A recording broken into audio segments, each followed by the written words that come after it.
E aqui a gente tem grande incidência das questões. A gente continua dentro da seção saúde, mas agora a gente já está no artigo 199. E começa a falar da participação da iniciativa privada e tem várias pegadinhas clássicas. Tenho certeza que você não vai errar depois dessa aula. Vou colocar aqui a tela para eu enxergar bem direitinho. Eu quero que você acompanhe comigo primeiro o texto original. A assistência à saúde, ela não é proibida a iniciativa privada. Quando a gente fala em assistência à saúde, lembra? Eu estou falando da execução. A execução, ela é livre à iniciativa privada. Não é livre de qualquer forma, tem várias regras. Então, as instituições privadas, elas não são obrigadas, mas elas podem participar na forma complementar, do jeito que eu estou dizendo aqui, onde o trocadilho clássico é a forma suplementar, tá?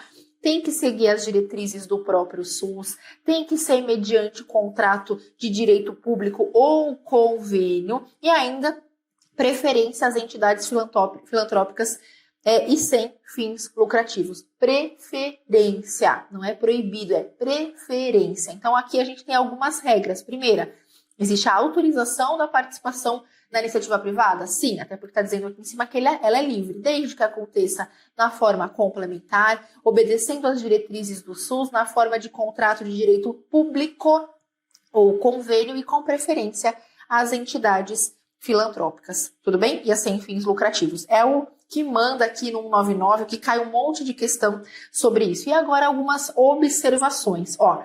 É proibida a destinação de recursos públicos para auxílios ou subvenções às instituições privadas com fins lucrativos. O que é subvenções? É transferência de dinheiro para cobrir despesa do custeio. Então, se eu tenho dinheiro público, não é que a instituição não possa fazer parceria com o SUS, ou seja, ela é privada nessas condições, com fins lucrativos e tudo, não é que ela não possa fazer parceria, mas olha só, eu não posso destinar recursos públicos para auxiliar as despesas habituais ou qualquer vantagem dessa forma para essas tipos de empresa. Eu não posso financiar essa empresa com o dinheiro público, tudo bem? Outra proibição, é vedada a participação direta ou indireta de capitais estrangeiros na assistência ao país, exceto nos casos previstos em lei. Então, assim, regra geral, o dinheiro estrangeiro, o investimento estrangeiro para assistência à saúde no país, a regra geral é que é proibido. Mas as exceções formam uma grande lista.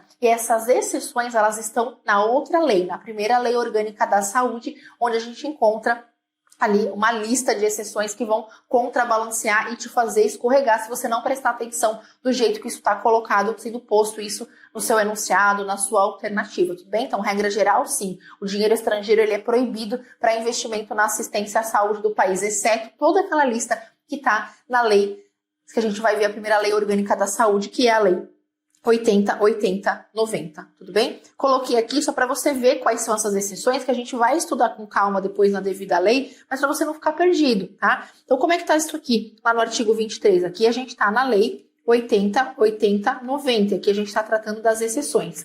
Bom, é permitida a participação direta ou indireta, inclusive de controle de empresas ou de capital estrangeiros na assistência à saúde nos seguintes casos. Então, a Constituição Federal diz, isso aqui é proibido, exceto, aqui está o nosso exceto, tá? Pode ser doação de organismos internacionais vinculados à ONU, de entidade de cooperação técnica, financeira e empréstimo.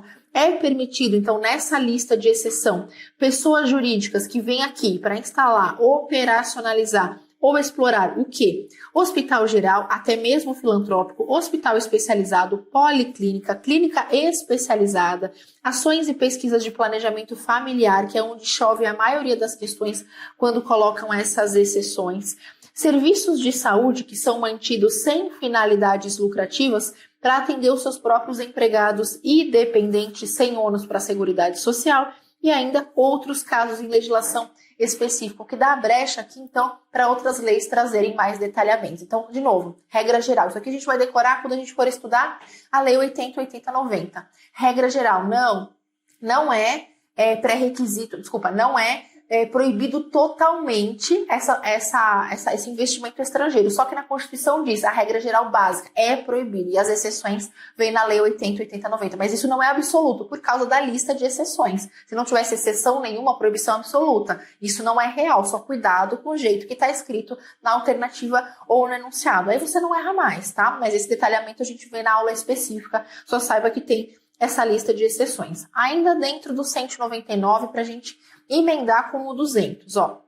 A lei disporá sobre as condições e requisitos que facilitem a remoção de órgãos, tecidos, substâncias humanas, para quê? Para transplante, pesquisa, tratamento, coleta, transfusão de sangue, etc.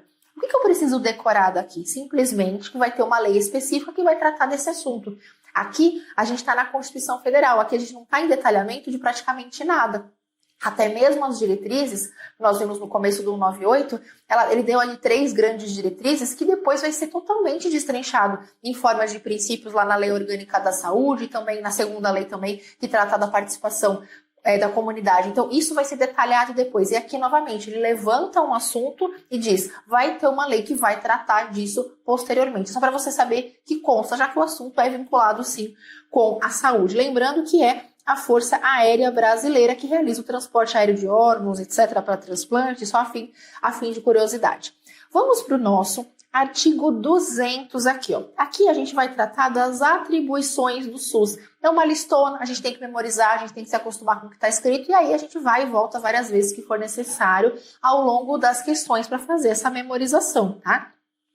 Então, compete ao SUS as seguintes atribuições. O SUS é responsável por controlar, fiscalizar o quê? Procedimento, produto, substância de interesse para a saúde. O que aparece na prova? Substâncias de interesse ou não para a saúde, de interesse para a saúde. E participar, veja que não é sozinho, é participar da produção de medicamentos, equipamentos, imunobiológicos, hemoderivados e outros insumos. Tá, que mais? Executar as ações de vigilância sanitária e epidemiológica, bem como a saúde do trabalhador. Então, só uma observação aqui em cima que me veio na mente. Essa fiscalização, por exemplo, toda, né, de imunobiológico, de medicamentos, etc., a gente tem aqui o grande exemplo, que é a Anvisa, tá? A gente pode ter o exemplo aqui da Anvisa. E aqui a parte de baixo, só para te lembrar, que essa execução das ações de vigilância sanitária, epidemiológica, saúde do trabalhador, isso aqui é totalmente exemplificado ali na Lei 80, 80, 90, onde tudo importa, tá? Até mesmo a definição de tais palavras é bastante cobrada. Então, é competência do SUS, todo esse controle, fiscalização e etc., do que interessa para a saúde, da produção de medicamentos, equipamentos imunobiológicos, hemoderivados e outros insumos, e ainda executar as ações dessas vigilâncias sanitária, epidemiológica e também saúde do trabalhador. Que mais são atribuições? A ordenação de recursos humanos da área da saúde, né? Caso contrário, quem que vai executar as programações todas? Também é atribuição. Participar da formulação de política e execução das ações de saneamento básico. Veja que ele participa. O SUS vai fazer sozinho a ação de saneamento básico? Não. Então, ele faz junto com outros setores. Então, aqui a gente tem a intersetorialidade. Aqui em vários pontos também. Incrementar, então, é função do SUS, é atribuição do SUS incrementar dentro da sua área o desenvolvimento científico, tecnológico, a inovação. Então, aqui a gente tem os centros de pesquisas, as bolsas dos próprios pesquisadores, pode incluir aqui a bolsa dos próprios pesquisadores, né, e financiamentos relacionados a esse fim de investimento na saúde mesmo. Fiscalizar e inspecionar o quê? Alimentos, compreendindo o seu controle nutricional, bem como bebidas e águas, para o consumo humano. Esse finalzinho também é mudado muito em prova. Aqui, novamente, a gente pode ter o exemplo da Anvisa, a gente pode ter também o exemplo do Inmetro. Então, aqui, órgãos responsáveis que atuam em prol dessas atribuições do SUS. Também é função do SUS participar do controle e fiscalização da produção, transporte, guarda, e aí você vai ter que gravar que é a palavra-chave, que são os produtos, isso tudo é com relação aos produtos psicoativos, tóxicos e radioativos. Então, tudo que afeta a saúde direto ou indiretamente, você percebe que tem a participação do SUS. Grave essas palavras-chave. Então, o SUS se mete nesse assunto de produtos psicoativos, tóxicos e radioativos? Sim, faz controle, fiscalização, transporte, guarda, etc. Tá? E colaborar na proteção do meio ambiente, colaborar junto com outros setores setores, nele compreendido o trabalho. Lá na Lei 80.80.90 também a gente vai ver que toda vez que se falar em meio ambiente, coloca-se o trabalho aqui enquanto possibilidade desse olhar, já que o trabalho a gente tem vários riscos aqui que afetam a saúde do trabalhador, que podem afetar, né, a saúde do trabalhador. Tudo bem? Então esse artigo 200 é lei, relê várias vezes, é fazer muitos exercícios, que se trata basicamente das atribuições, e o que a gente viu anteriormente vai se tratar da iniciativa privada com várias e várias observações, inclusive sobre investimento de capital estrangeiro, também entra no anterior. Eu quero fazer essas questões aqui com você para a gente praticar. Ó, de acordo com o que a gente tem na Constituição Federal sobre saúde, então a gente já sabe que a gente está nesse limite aqui. Vamos julgar as alternativas. A assistência à saúde é livre à iniciativa privada, exatamente conforme o artigo 199. Perfeita, né? Segundo item aqui, ó. As instituições privadas podem, não são obrigadas, mas podem participar de forma complementar, tá certo, do SUS, segundo as diretrizes desses é o SUS, mediante contrato de direito público ou convênio perfeito, preferencialmente as entidades filantrópicas e as sem fins lucrativos, exatamente como descrito lá. Então tá tudo certinho.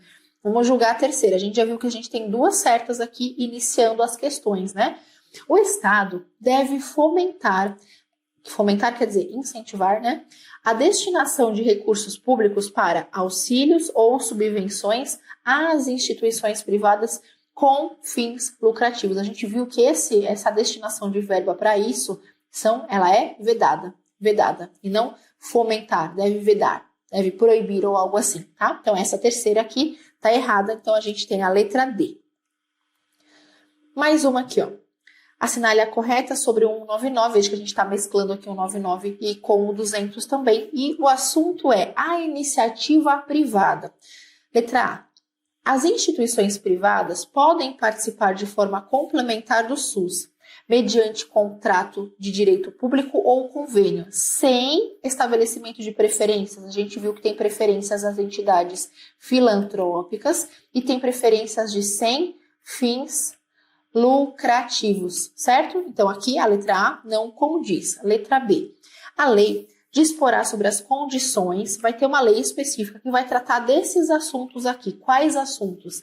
Remoção de órgãos, tecidos, substâncias humanas para transplante, pesquisa, tratamento, coleta, transfusão de sangue e derivados. Não está trazendo nenhum detalhe sobre isso, está só dizendo, anunciando que vai ter uma lei que trata sobre isso, tá certo? Perfeito, tá o texto exatamente da Constituição do parágrafo 2º do artigo 199.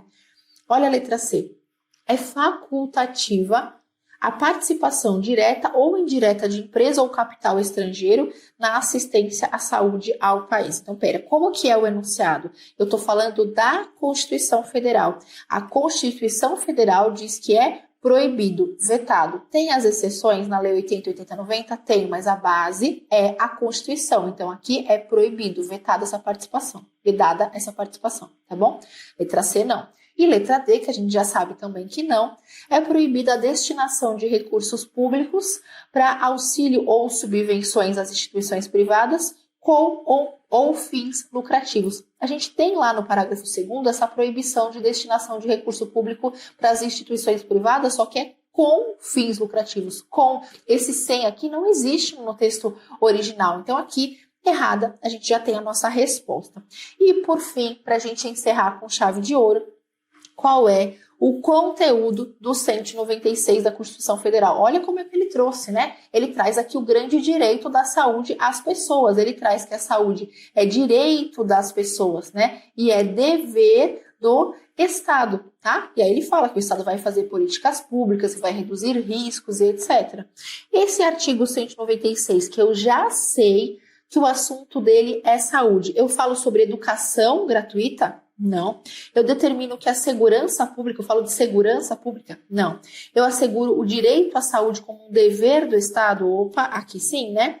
Garante o direito à liberdade de expressão, ou o Estado ele é responsável pela preservação do meio ambiente? Então, Aqui bastava você lembrar que o 196 está nesse bloco da seção saúde, que ele introduz o SUS enquanto direito às pessoas, todas as pessoas. Então ele fala da universalidade, ele fala que essas políticas que serão feitas têm a ver com a promoção da saúde, prevenção de agravos, ele traz a integralidade, ele traz a igualdade, então ele já anuncia como que vai ser esse SUS que a gente vai ver pela frente. Aí a gente consegue encerrar com qualidade todos esses artigos necessários à sua aprovação. E agora, na sequência, eu te indico que você assista a Lei 80.80.90, 8142, claro, sempre quando pertinente ao seu edital, mas esse início traz uma ordem inteligente para que você consiga entender melhor o processo de formação e ir assimilando os conceitos de SUS com cada vez mais leveza, com cada vez mais praticidade.